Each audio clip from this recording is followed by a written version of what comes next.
Salut à tous, j'espère que vous allez bien. Donc, petite vidéo mise à jour sur le Bitcoin et l'Ethereum. Donc, tout se passe comme prévu. Ce qu'on a vu hier a été validé. Ça fait plaisir. Même la petite time frame sur le Bitcoin, il a validé exactement ce qu'on a vu. Donc, n'hésitez pas à regarder la vidéo jusqu'au bout, histoire de rester à l'affût, histoire de ne pas vous faire avoir par la structure. Et on va aller voir. Donc, on va commencer par le Bitcoin. Allons-y. Donc, Bitcoin. Alors, lui, il a validé la vente. On a dit hier, on cherche de la vente. Je voyais en aucun cas de l'achat sur le Bitcoin. On a dit, il corrige et il vient casser ce bas. Ça, c'était le premier scénario. Deuxième scénario, il donne une structure beaucoup plus grande, corrective. Il vient casser ce bas-là et ensuite il monte. Donc, dans les deux cas, c'était de la vente. Voilà pourquoi j'ai dit, on cherche de la vente. Et j'ai même donné deux directions en 5 minutes là-dedans. Donc on avait vu quoi? On a dit ce mouvement-là est vers la fin, j'attends un retournement. On était dans cette zone. Je dis ici, j'attends un drop pour valider un running et ensuite un nouveau plus haut. Et c'est exactement ce qu'on a eu avant que le marché se retourne. D'accord? Donc quasiment un move, deux moves, trois moves en tout cas sur deux time frames différentes qu'on a pu anticiper, ce qui fait plaisir. Maintenant, il a donné quoi? Donc il a drop, il est venu casser ce bas et après il a donné un gros mouvement agressif vers le haut. Alors, c'est là où c'est important. Écoutez bien ce que je vais vous dire, parce que je sais qu'il y a beaucoup de débutants et je sais de quoi est composé les informations de méthodes de trading dans la communauté francophone, surtout sur Internet. C'est beaucoup de trading de bougies et de support résistance. Le conseil que je vous donne, c'est ne tradez pas les bougies. Faites très attention à ne pas courir après les bougies. Un mouvement agressif, une bougie dans un sens, ne veut rien dire. Si vous tradez les bougies, vous courez après les bougies, vous allez cramer votre compte. Donc, utilisez comme méthode, je dis bien méthode, non pas stratégie, utilisez comme méthode les bougies, genre les pin bars, les marteaux, l'étoile du matin, la lune du crépuscule et tous les trucs mystiques derrière. Faites attention, c'est dangereux. Vous pouvez utiliser ça comme stratégie, en plus d'une méthode qui vous apprend à lire la structure, mais vous devez apprendre à lire une structure. Parce que suivre une bougie, ce n'est pas lire une structure. C'est juste essayer de rattraper un train en marche. Vous risquez de vous faire écraser. C'est pareil. Le marché va vous prévenir de la direction qu'il compte prendre dans la majorité des cas. Si vous avez regardé mes vidéos depuis quelques jours ou depuis des années, ça vous le savez maintenant. Quand il a chuté, là il nous a dit attention, je vais drop. Et il l'a validé. Quand il a cassé ce bas, il a dit attention, je vais monter. Et il l'a validé. Donc si vous avez suivi mes vidéos, on a vu tout ça. On a anticipé tout ça. Quand il a chuté ici, pareil, il nous a dit je vais chuter. Donc le marché a toujours une intention, parce que c'est des traders derrière, c'est des humains. Qui dit humain dit émotion. Qui dit émotion dit ça va se refléter sur la structure. Tant que c'est l'humain qui trade, on le verra à l'avance. On verra les intentions à l'avance. Mais une bougie ne vous donne pas l'intention. Pas du tout. Une bougie, c'est un gros piège. Rappelez-vous du running d'Ethereum.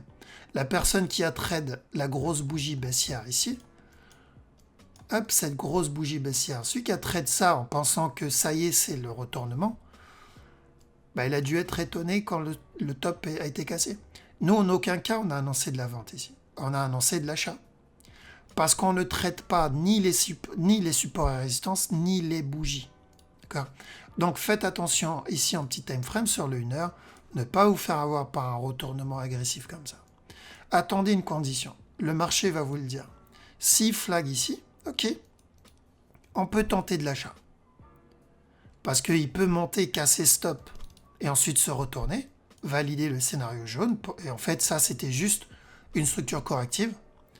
Le deuxième scénario, ça j'y crois un peu moins, mais bon, on teste le buy, donc si toujours il corrige ici, donc deuxième scénario, et qu'on tente l'achat, il peut monter et casser ce top. Ça j'y crois pas, ok, j'y crois pas, je le garde comme protection, comme possibilité, mais il y a peu de chance. J'attends la cassure du bas. Hier je vous ai dit, tout dépendra de la structure qu'il va me faire là-dedans.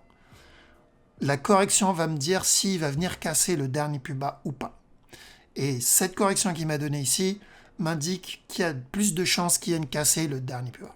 Donc, s'il donne un flag, et je dis bien, s'il donne un flag ou une correction ici, on peut tenter le buy, mais à la cassure du top, on doit faire attention.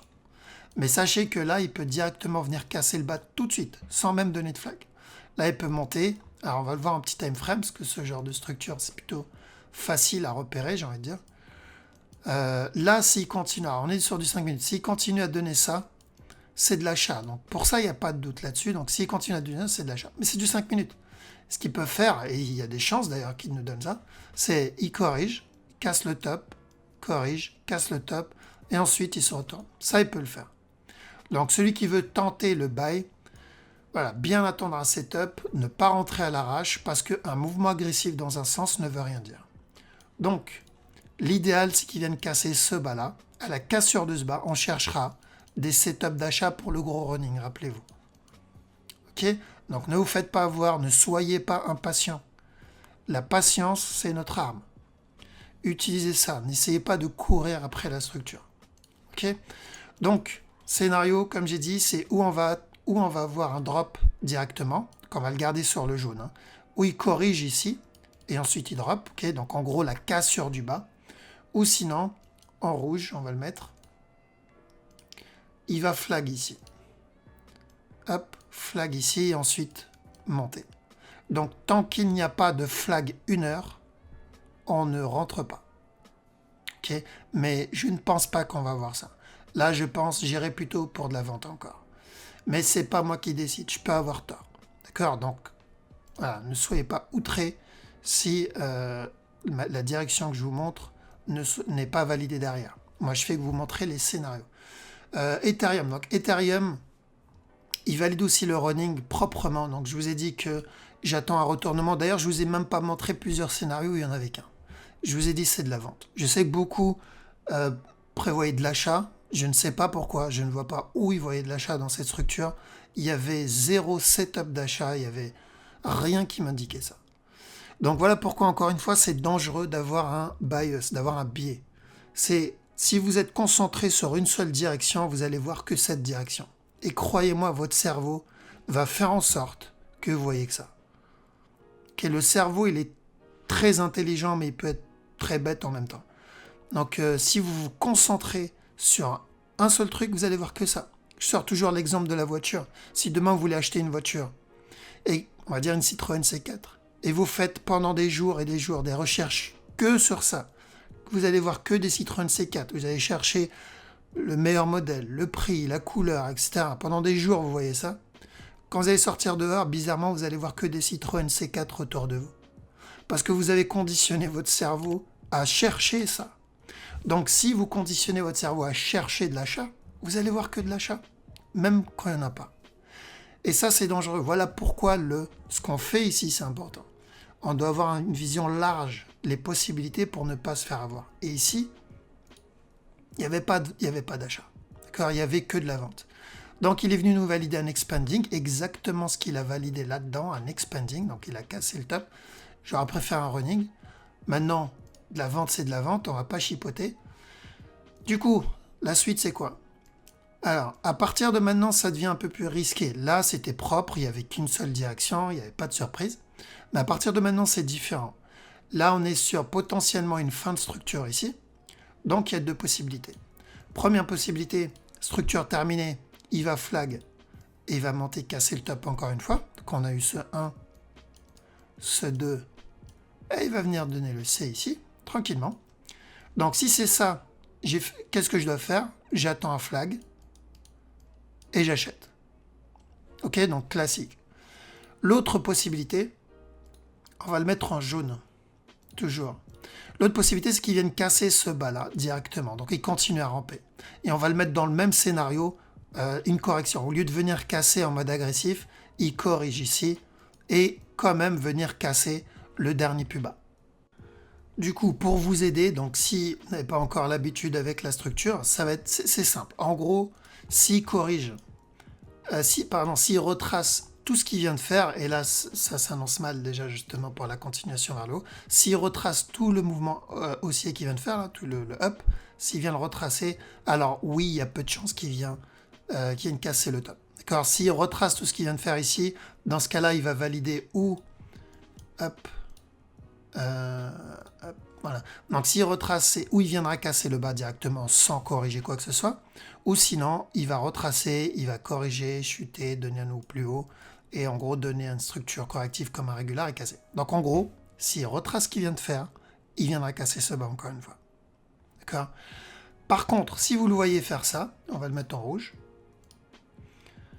Hop, hop, et voilà le rouge. Donc si vous le voyez là monter, chuter, donc donner vraiment un flag, ici une correction, comme il a donné là par exemple, vous voyez il est monté, bah, dans ce cas-là c'est un up. On peut tenter le buy au cas où il a terminé la structure 1 heure, mais à la cassure du top, vous vous protégez. D'accord?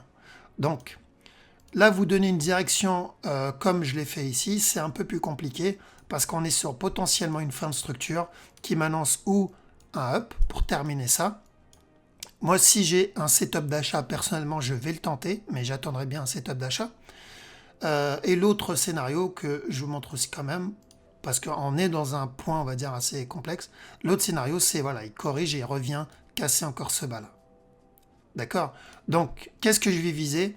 Bah, le flag. D'accord? Si flag, j'achète. Mais uniquement si flag. Attention, j'insiste. Hein, uniquement si vous avez ça, ça, ça. Ok? Si on n'a pas ça, on n'achète pas l'Ethereum. Donc, le maître mot ici, c'est quoi? C'est patience. Là, on est dans une phase où il faut patienter. Le wave trading, l'avantage, c'est quoi? C'est qu'on sait quand trade et on sait quand il ne faut pas trade. Et ça, c'est important aussi de savoir quand il ne faut pas trade. Parce que je vois beaucoup de gens essayer absolument de trade. Il y a des personnes qui me disent, bon, je veux trade tous les jours. Je vais faire du scalp ou autre et je veux trade tous les jours. Et, ok, mais si tu n'as pas de setup, si la structure n'est pas assez développée pour avoir un setup, le problème, c'est que tu vas tomber dans le piège du biais. Avoir un biais, tu vas commencer à voir des structures qui n'existent pas. Parce que tu veux tellement trade que tu vas t'inventer des scénarios. Et ça, c'est dangereux. Donc, savoir lire une structure, c'est savoir quand il faut rentrer, quand il faut trade, la direction qu'il faut prendre, mais aussi quand il ne faut pas trade, prendre du recul. D'accord? C'est ça l'important. C'est bien séparer les deux. Les moments où il faut patienter et les moments où il faut attaquer. Ok?